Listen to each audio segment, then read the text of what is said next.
Welcome, guys. We are going through emotional intelligence, yada, yada, yada. We're in chapter 7. And we chose, what is it? Just smile? I can't remember. That was the strategy we chose. Yes, and we were smiling. Smile on purpose. But we are finishing out the social awareness strategies to work on. And we are going through from 12 to 17. So let's kick it off. With Go People Watching. And Go people watching. I like this one.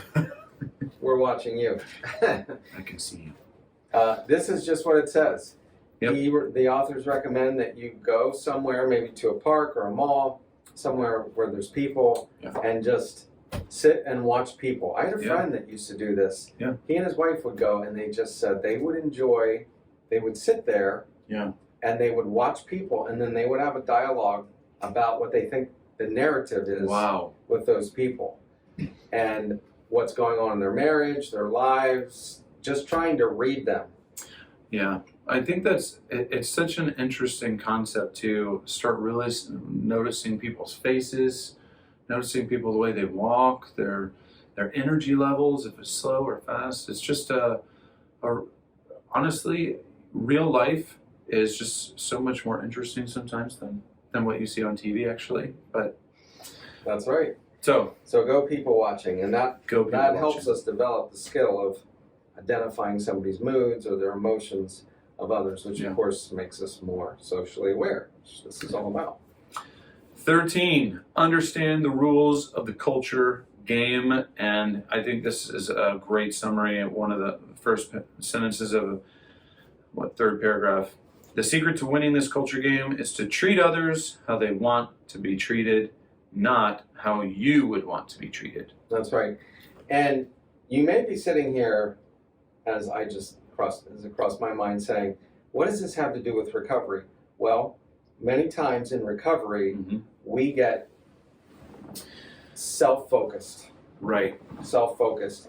And that's one of the beautiful themes throughout many kinds of recovery, different recovery programs, is serving others. Why? Because it takes the focus off us and puts it on other people. And so becoming socially aware or culturally aware of what rules does Nathan play by? Like, what rules does Scott play by? And kind of putting myself in his shoes, which is another strategy we'll get into.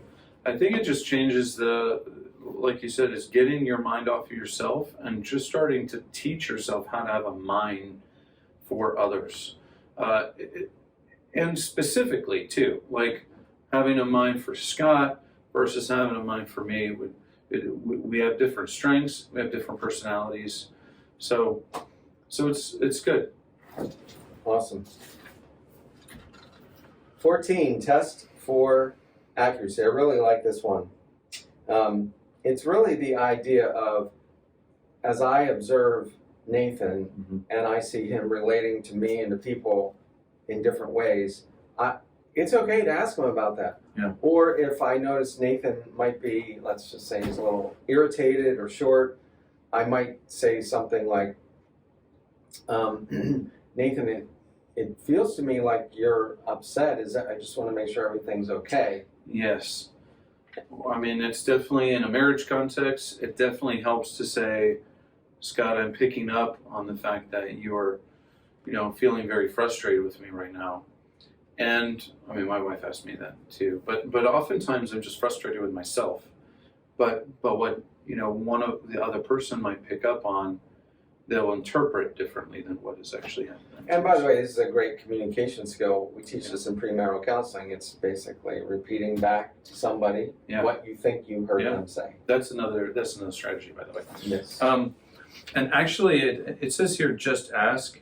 I remember our family started using this question that was based on a movie. I don't know if you've ever seen the animated film Home, where aliens come and he interacts with this young girl, and the alien would constantly ask the girl, what is the purpose of your face?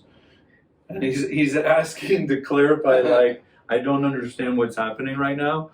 And we use that in our family because it's kind of because we all knew what the reference was, but it was a very disarming way to say, tell me what is going on underneath the surface right now. So Awesome.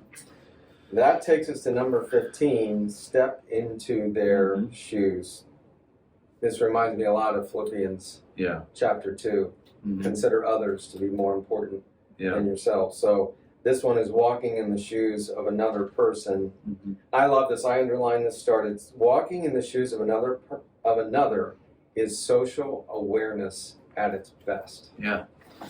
I wonder if this is partly what influenced the whole "what would Jesus do" kind of thing. Let's put yourself in Jesus' shoes. Although it'd be hard for some of us to,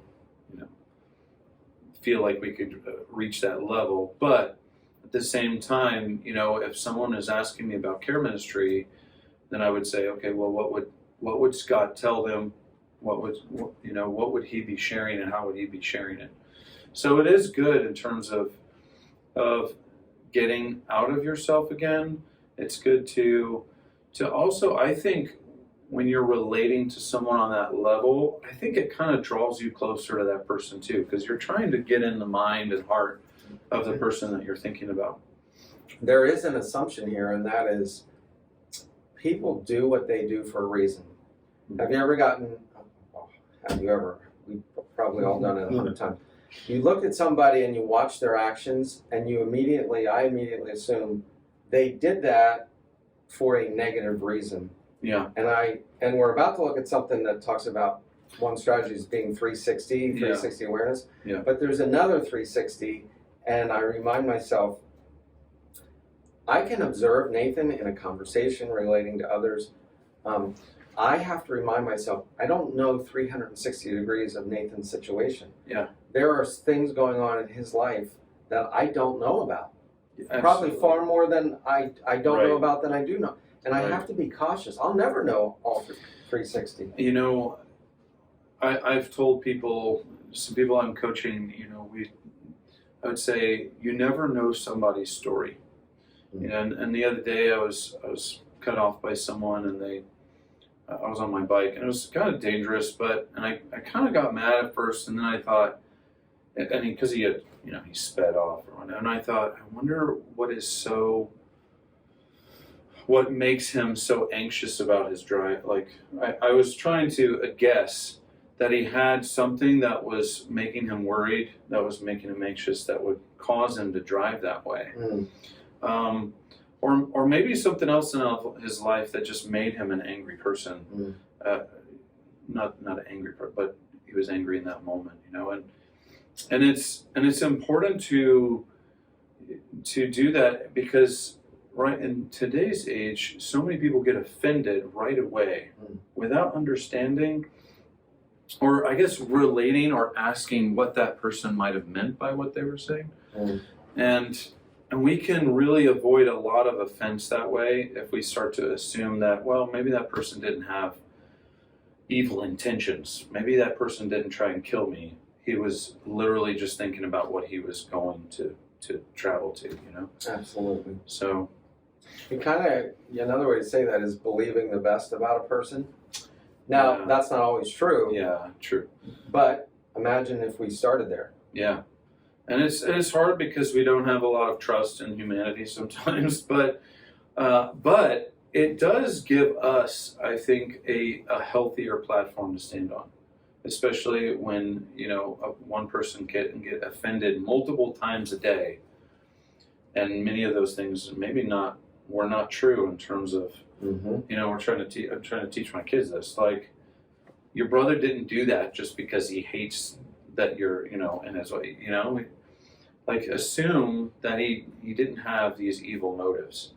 It just that was just circumstances, two colliding. And in that particular situation, he may have had good motives. He may have swatted her on the shoulder because there was a bug or something, or he just wanted to get her attention. Yeah. So we have to be careful, and I think this is a good strategy. So, all right. But like you said, 16, seek the whole picture, which this is basically, covering the rest of what we're basically saying, which is assume that you are only seeing one piece of it and you're not understanding everything else that's going on. Right. So, right. And then the other side of that is for ourself. He encourages in the second half of this to consider doing, I don't know that they're so popular anymore, but a 360-degree survey. yeah. And like, we used to do this in my counseling training. Nathan, what's it like? What's it like for you to be around me? That's dangerous. Doesn't that feel dangerous? But Yeah, that's what yeah. he talks about, and he recognizes it's risky. Yeah. But it's trying to understand part of what makes you Yeah. tick and how other. And he said, I think this is fascinating. Yeah. He said, oftentimes, maybe not one person, but what a collective group thinks of you, Mm-hmm. often is more accurate than what you think Yeah. I of mean, yourself. despite that question, what does it feel like to be around me? Being a very vulnerable question and scary. If you're asking people that you love and trust, which is a very good way of doing a self-reflection, because Scott might say, well, normally I'm good. There are several circumstances that I notice this, and it can start to build our awareness of what to actually work on, of also ways that we can be better at loving our friends, our family, things like that. And again, tying this back in recovery for a moment, what I was saying before is Mm-hmm. the more we learn about ourselves and we get some feedback, obviously, I wouldn't ask a stranger necessarily, but somebody that I trust, it does help me move forward in my recovery, because I realize, wow, I thought my decisions to use, abuse, hurt, whatever, Mm-hmm. were not affecting anybody but me. But the reality is, Right. when I open up to my sponsor and accountability partner, I learn, wow, my decisions actually are impacting other people. And I wasn't aware of that before, and I need another human being with God's help to make me aware of that.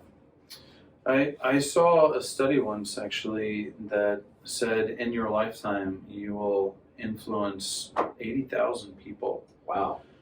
And I don't know exactly what the spectrum of that was, if that was anywhere from like you're influencing the person in the checkout line to people who are in your circle.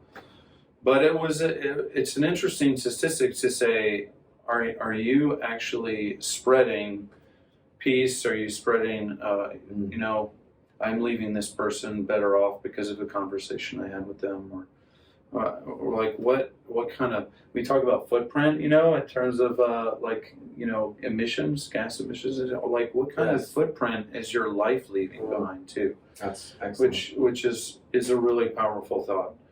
So, all right, Wow. we haven't gotten to 17. Last one. Catch the mood of the room.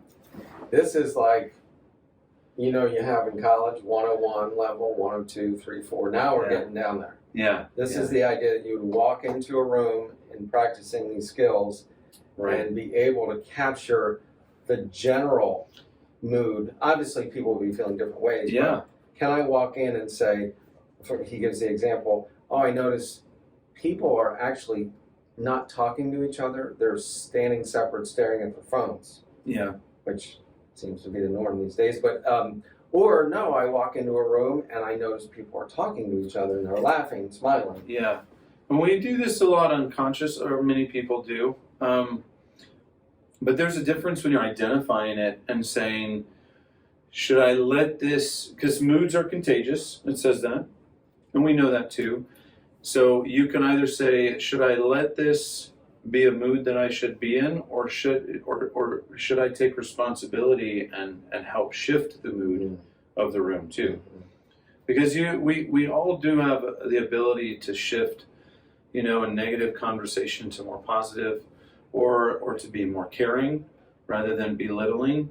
So you can, from that atmosphere, say, is this entering me, or should I be giving right now in this moment? And one more quick tie into recovery.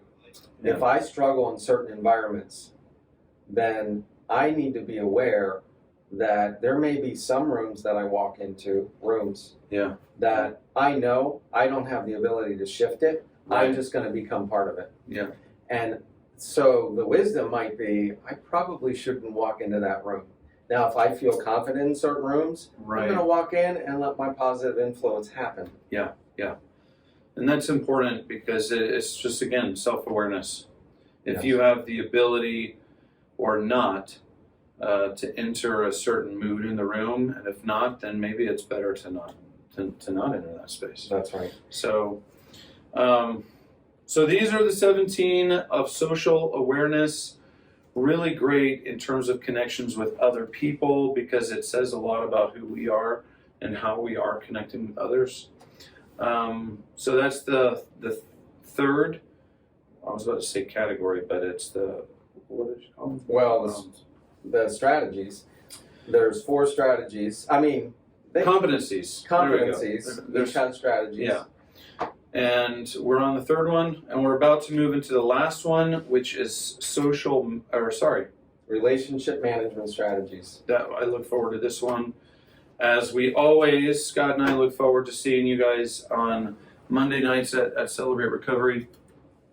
Or you can always reach out to us through the care@visitcc.com, of course, as well. CCC. There you go. We're smiling. We're trying to smiling, sing our and we are aware of the mood in the room. Until we see you next time. story. Okay.